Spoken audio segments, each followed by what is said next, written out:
Sant Nirankari mission के तत्वावधान में निरंकारी बाबा हरदेव सिंह जी महाराज की दिव्य शिक्षाओं से प्रेरणा लेते हुए उनके जन्म दिवस पर 23 फरवरी को प्रोजेक्ट अमृत के तीसरे चरण का शुभारंभ करते हुए श्रद्धेय सद्गुरु माता सुदीक्षा जी महाराज एवं आदरणीय निरंकारी राजपिता रमृत जी के पावन मार्गदर्शन में पूरे देश में स्वच्छ जल स्वच्छ मन अभियान चलाया गया, जिसमें देश के 27 राज्य एवं केंद्र शासित प्रदेशों के 900 शहरों से 1600 से भी अधिक जल स्रोतों की स्वच्छता की गई।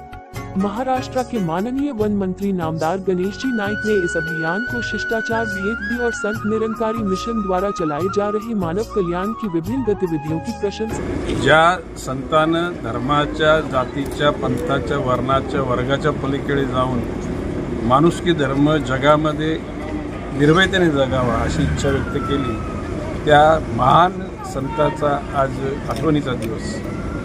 त्या निमित्तानं स्वच्छ भारत जी मिशन आहे जे आपले पंतप्रधान नरेंद्रजी मोदी यांची, त्या भागापैकी एक म्हणजे प्लास्टिक मुक्त गाव आणि दुर्गंधी मुक्त गाव। आज